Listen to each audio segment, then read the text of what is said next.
നമസ്കാരം. മിസൈലും ഡ്രോണുകളും തൊടുത്തുവിട്ടുകൊണ്ട് ഇറാൻ ഇസ്രായേലിന് നേർക്ക് നേരിട്ടുള്ള ആക്രമണം നടത്തിയതിന് തൊട്ടു പിന്നാലെ പ്രതികരണവുമായി രംഗത്തെത്തിയിരിക്കുകയാണ് ഇന്ത്യ. ഉടൻ സംഘർഷം അവസാനിപ്പിക്കാനുള്ള ആഹ്വാനം തന്നെയാണ് ഇന്ത്യ നടത്തിയിരിക്കുന്നത്. മാത്രമല്ല, മേഖലയിലെ സമാധാനത്തിനും സുരക്ഷയ്ക്കും ഭീഷണിയാകുന്ന വിധം ഇസ്രായേലും ഇറാനും തമ്മിലുള്ള ശത്രുത വർദ്ധിക്കുന്നതിന് പിന്നിലെ ഇന്ത്യയുടെ ആശങ്കയും ഇന്ത്യ കൃത്യമായി തന്നെ അടയാളപ്പെടുത്തിയിട്ടുണ്ട്.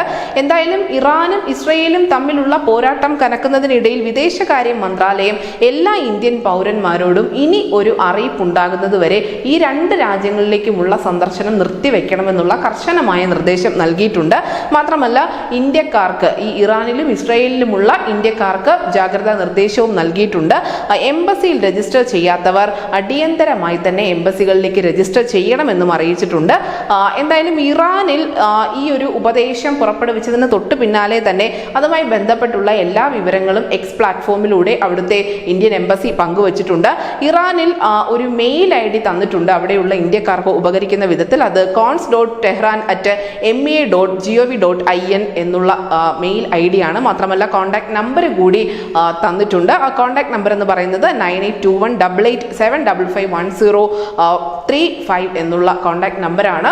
ഇതിൽ രണ്ടിലേതെങ്കിലും ഒന്നിൽ ബന്ധപ്പെട്ടുകൊണ്ട് നമുക്ക് ഇന്ത്യൻ എംബസിയുമായി, ഇറാനിലുള്ള ഇന്ത്യൻ എംബസിയുമായി ബന്ധപ്പെടാൻ സാധിക്കും. സമാനമായി തന്നെ ഇസ്രായേലിലുള്ള കോൺടാക്ട് നമ്പർ കൂടി, അവിടെ അധികൃതരുമായി ബന്ധപ്പെടേണ്ട നമ്പർ കൂടി മന്ത്രാലയം പങ്കുവച്ചിട്ടുണ്ട്. ഇത് 0097237620700 എന്നുള്ള ഒരു നമ്പറാണ്. എന്തായാലും അവിടുത്തെ സർക്കാർ പറയുന്ന എല്ലാ സുരക്ഷാ നിർദ്ദേശങ്ങളും പാലിക്കാനുള്ള ഒരു ആഹ്വാനം കൂടി ഇന്ത്യൻ വിദേശകാര്യ മന്ത്രാലയം നൽകിയിട്ടുണ്ട്. എംബസിയുമായി നിരന്തരം ബന്ധം പുലർത്തണമെന്നും രജിസ്റ്റർ ചെയ്യാത്ത ആളുകൾ ഉണ്ടെങ്കിൽ എത്രയും പെട്ടെന്ന് തന്നെ രജിസ്ട്രേഷൻ നിർബന്ധമായും നടത്തണമെന്നുകൂടി നമ്മുടെ വിദേശകാര്യ മന്ത്രാലയം ഒരു മുന്നറിയിപ്പ് നൽകുന്നുണ്ട്. ന്യൂസ് ഡെസ്ക് ന്യൂസിന്റെ മലയാളം.